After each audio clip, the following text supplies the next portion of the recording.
You're already married, aren't you? Going back to your parents' house is just too easy. If you go back, don't ever come back to this house again. Kate yelled this at me, blocking my path. I just nodded silently, understanding her message. I won't come back, so I'll go home to my parents. My name is Jess Lou. My husband and I have been together since middle school and ended up marrying each other. We'd only had eyes for each other since our first love. Both our parents were thrilled with how well we got along, and it helped that they were friends since we're from the same hometown. The reason we moved into Lewis's family's house after getting married was because they had a spacious home with extra rooms.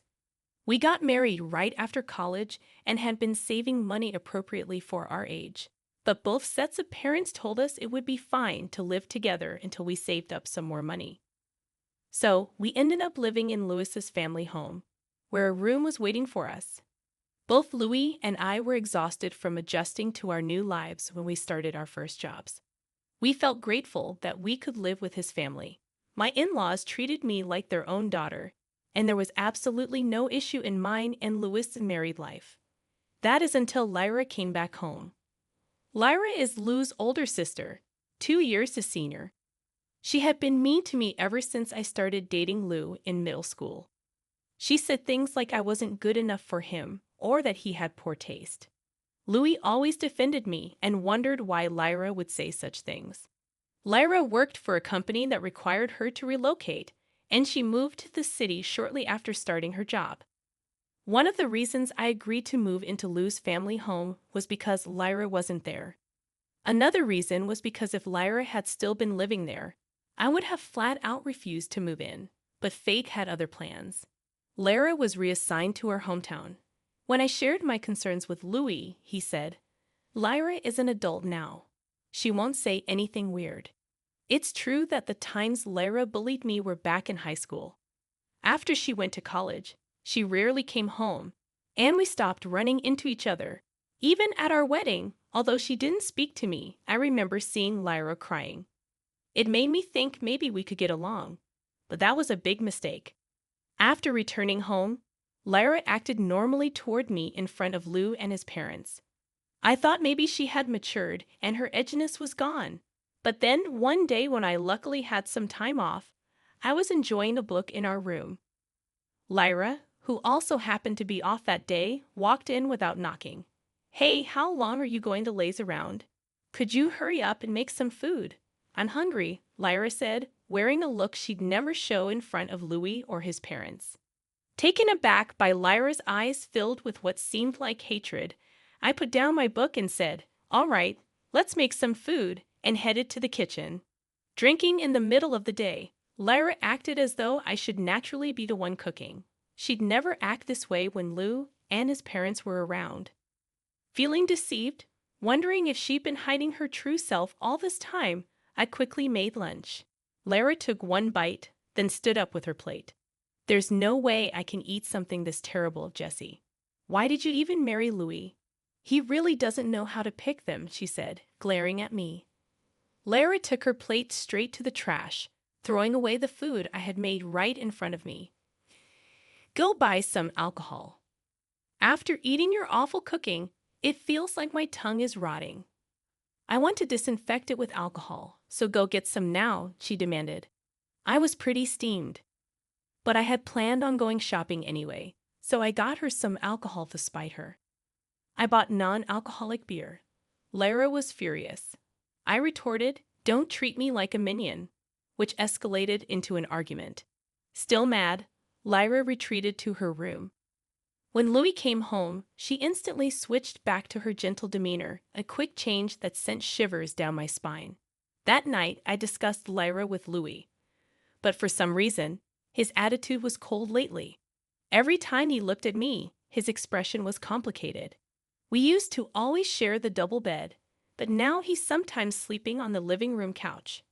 When I asked why, he said, "Just couldn't sleep, so I stayed in the living room." I've been wondering what's going on ever since. I was saddened by his sudden coldness. When Louis said, "Instead of blaming Lyra, don't you think you have some things to reflect on yourself?" I couldn't help but tear up. Since middle school, Louis has always been kind to me, and yet I've been troubled lately by his sudden coldness. Being mistreated by Lyra and now feeling this coldness from Louis felt like salt being rubbed into an emotional wound. I couldn't help but cry. Louis looked surprised, but he didn't comfort me, seeming perplexed. He paced around for a bit before sitting down next to me, who was sitting on the bed with a determined look on his face. There's something I've been meaning to ask but haven't. What is it? Are you having an affair? I was so surprised by the sudden mention of affair that my tears stopped. I swear, my heart has never strayed from Louis, I said, shaking my head. No, I'm not. Why would you ask something like that? Louis then showed me a picture on his phone. The picture showed me talking to a man who had his hand on my shoulder. Both the man and I were smiling, but this was by no means a photo of infidelity. You're mistaken. Look closely. Yeah, he's put on some weight, but that's Andy, our classmate. Don't you remember him? He was on the baseball team. This was taken when we bumped into each other after so long, and he said, "You look well," and patted my shoulder. Louis zoomed in on the photo and said, "Really, Andy?" With a skeptical look, frowning, and looking closely at the man's face, Louis asked, "Is that really Andy? Andy is getting married soon. There's no way I'd have an affair." Why would you even suspect that? Well, Lyra sent me this picture, saying you were cheating. She also said she saw you coming home late with Andy recently, and then she sent me this photo. Why would you believe Lyra over me? Is that why you've been cold to me? Sorry, you have been coming home late, and I was worried. I've become a senior at work too, so sometimes I come home late because I'm teaching my colleagues. I see. Oh, thank goodness. Lou breathed a sigh of relief. Slightly tapping his back as a little payback for doubting me, I said, "Geez." Louis apologized again. From then on, Louis changed his attitude and started treating me kindly like he used to. It was good to get back to being a loving couple. But my distrust towards Lyra increased. I became convinced that Lyra wanted to kick me out of this home for some reason. So I started wondering how to expose her true colors in front of my in-laws. On another day when Lyra and I both had time off, Lyra came and demanded that I make lunch like she used to. Why can't you be considerate? Do you know what time it is? Hurry up and make lunch, she said. But it's only 10:00 a.m. It feels too early for lunch to me. Lyra, you can make something if you want. You cook on your days off, don't you? What? Cooking is a wife's job, isn't it? I only do chores to keep the family harmony, you know. Just as I'm getting frustrated with Lyra urging me to cook, my phone rings. Ignoring Lyra, who's been drinking since the morning, I answer the call. My mom's voice comes through sounding urgent. Jesse, oh thank goodness you picked up. Your dad's in trouble. He tripped at the front door and seems to have hurt his ankle. I can tell from my mom's voice she's really flustered, and I sense this is an emergency for my parents. I'm coming right now. Just wait, I say as I hang up the phone and start to get ready. Lyra, who had just told me to cook, now looked annoyed as she saw me getting ready to go out. What are you doing? It looks like my dad got injured. So I'm going to my parents' house, I explained. You're married now, aren't you? Going back to your parents' house is too lenient. If you're going home, don't bother coming back here, Lyra retorted, blocking my way out. I couldn't take it anymore. Why do I have to deal with this kind of spiteful attitude? I thought to myself. I was absolutely fed up with being treated so unfairly by Lyra. Fine, I won't come back. I'll go to my parents' house, I stated calmly. Lyra stepped aside with a pleased expression. Don't ever come back, she cheerfully said as she saw me off at the door, her alcohol stench unbearable. Rushing back home, I found my dad's ankle was severely bruised. Mom was visibly panicked, so I drove him to the hospital where they confirmed it was a severe sprain. Due to the condition, my dad had no choice but to use crutches, so I decided to stay with my parents for a while. I thought this was a good opportunity, especially since Lyra had told me not to come back. I informed Louis and my in-laws over the phone about my dad's injury and my strained relationship with Lyra, letting them know that I'd be staying at my parents' home for a while. My in-laws said they would talk some sense into Lyra. Louis then said, "Well, I'll come live at your family's home too." My parents get along well with Louis, so they were pleased. Though a bit apologetic for the inconvenience, I received a text from Lyra saying, "Why would you tell my parents? Aren't you embarrassed to tattle like a child?" I just read it and ignored. It seems Louis got a text from Lyra saying, "Aren't you coming back? Living at Jess's family home must be tough." Louis responded, "I'll go where Jessie is." We didn't hear from Lyra after that. My dad's recovery was slower than expected. He spent about 3 months on crutches and in a wheelchair. My dad seemed both grateful and happy for Louis's various help around the house. Just when I was feeling grateful for being married to Lou, Lyra sent a shocking message my way. "I'm bringing my boyfriend over. Since you're technically my sister-in-law, you have permission to come home for just one day. Be polite and greet him properly. Don't say anything unnecessary," the message read. I felt repulsed by the selfishness of her text, but the message Lyra sent to Louis was even more off-putting. Her message said, "My boyfriend is coming to greet the family, so come home, Louis. I might be getting married, but you'll always be important to me." Louis commented, "Lyra's texts are always so poetic, aren't they? But thanks to my woman's intuition, I had a good idea of how Lyra really felt about Louis. To protect Louis and our marriage, I decided to turn this meeting into a stage for my revenge. Regardless of how Lyra's boyfriend might feel, after being allowed to return to my in-laws' house after a long time, I received multiple apologies from them. They told me Lyra was going to pick up her boyfriend and that they'd make sure she apologized to me afterwards. "Oh, it's fine. As long as Lyra stops being malicious, that's all I really want," I replied with a genuine smile. Plus, I'm sure that after my revenge, Lyra won't dare to be nasty to me anymore. The man Lyra brought with her seemed serious enough. What shocked Louis and my in-laws the most was how much Lyra's boyfriend looked like Louis. From the aura to the facial features, they were identical, leaving my in-laws exchanging surprise glances. It was clear that Lyra's boyfriend also noticed the resemblance as he stood there in surprise. Lyra cheerfully said, "Come on in, come on in." Louis whispered to me, "Isn't that guy way too similar to me? I told you so, didn't I?" I had let Louis know beforehand that I was planning some revenge. Louis had told me I didn't have to go that far. But when I explained my reasons, he seemed torn between believing me or not. However, after seeing the guy's face, Lou seemed to finally understand why I felt the need for revenge. Though the awkward expression on Lou's face showed his mixed feelings, my resolve to make Lyra learn her lesson the hard way was reaffirmed. "My name is Jackson. I'm considering marriage with Lyra. Nice to meet you all." Jackson introduced himself politely. My in-laws welcomed Jackson's polite introduction with smiles. Lyra seemed really happy and started downing drinks like there's no tomorrow. Jackson, who had seemed a little tense, started to relax more thanks to my in-laws' warm demeanor. As we all were engaged in light conversation, a tipsy Lyra rested her head on Lou's shoulder, not Jackson's.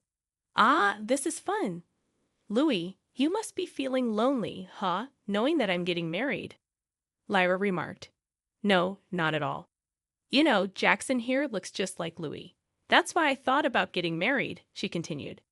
The resemblance between Jackson's face and Lou had been the elephant in the room, something nobody had mentioned until now. But Lyra, probably due to being intoxicated, not only brought it up but also revealed that it was her reason for considering marriage. The atmosphere changed immediately as Lyra's words turned my in-laws' faces pale. Lyra, realizing she may have said too much, tried to laugh it off. "Just kidding," she said, but I didn't let this opportunity slip away. "Lyra, you can't be serious," I interjected before my father-in-law could say anything more. "I can't bear to let this sad tale come from my in-laws' mouths, and more importantly, I need Lyra to realize that Lou is my husband, not just a family friend. Jackson, did you know? I hate to spill family secrets, but Lyra and Louis are not actually blood related. My in-laws had children from previous marriages, and then got remarried, I said, looking at Lyra in surprise. Lyra quickly put distance between herself and Louis and glared at me. Undeterred, I took out my phone and placed it on the table. I've had my suspicions for a while. Lyra has been treating me poorly, and I've wondered why, I explained. As I said this, I pressed the play button on the voice recorder app on my phone. What flowed out were the sounds of Lyra berating me. The recording was filled with Lyra's desperate voice saying things like, "Break up with Louis and leave this house." Realizing the gravity of the situation, my in-laws uttered in despair, "This can't be." I turned to Lyra, who was now biting her lip and pale as a ghost, and gave her a smile. "Lyra, you've had feelings for Lou for a long time, haven't you? That's why you've been trying to drive me away," I confronted her. "No, that's not it. Louis is my precious younger brother," Lyra protested. "Then why did you plan to marry Jackson because he looks like Louis?" I questioned her. "Well, that's—" Lyra stuttered, caught off guard. "Jackson, you told me that you met Lyra in a bar, right? What was that encounter like?" I asked Jackson. Caught off guard by the sudden question, Jackson replied with a trembling voice, "We met while I was drinking at a bar. She told me she liked my face. That's how it all started." My mother-in-law let out a sorrowful "oh" and started to cry, while my father-in-law looked at Lyra with a serious expression. Finally breaking his silence, Lyra's biological father, my father-in-law, asked, "Lyra, did you have feelings for Louis?" The heartfelt greeting I had prepared for Lyra's future husband was because I'd realized she had her sights set on Louis. Although Lyra herself never admitted it, her behavior over time made it increasingly obvious that she saw Louis not just as a brother, but as a man, I explained. Suddenly, Lyra burst into tears and buried her face in the table. I couldn't help it. I've loved him ever since our parents got married when I was in elementary school, and I met Louis. There are stories like this in girls' comics, you know, where the parents remarry and their children start dating. I had always dreamed that would happen with Louis and me, and then you came along and stole him. Lyra sobbed. Listening to Lyra's tearful outburst, Jackson started to complain of a headache and said he was leaving. Lyra clung to Jackson, but her father intervened, saying he'd go apologize to Jackson later. Lyra was clearly distraught, crying uncontrollably, but neither Lou nor I could do anything to console her. "Louis, I've always seen you as a real sister, but that's all it's ever been," Lou addressed Lyra, who was sobbing uncontrollably. For a moment, her cries quieted down, but then she burst into loud, childlike sobs again. I felt some pity, but it didn't change the fact that Lyra had been mean to me, Lou, and I left for my parents' home. Later, we learned that Lyra had been diagnosed with alcohol dependency at the hospital. She was also found to be mentally unstable and had taken time off work to isolate herself. After talking it over with my in-laws, Louis and I finally decided to move out and start our life together. My in-laws kept apologizing to me, but I told them there was no need. Love can make people do crazy things after all. I couldn't forgive what Lyra had done, but I did feel sorry for her. I hope she can move on from her feelings for Lou and find a new direction in life.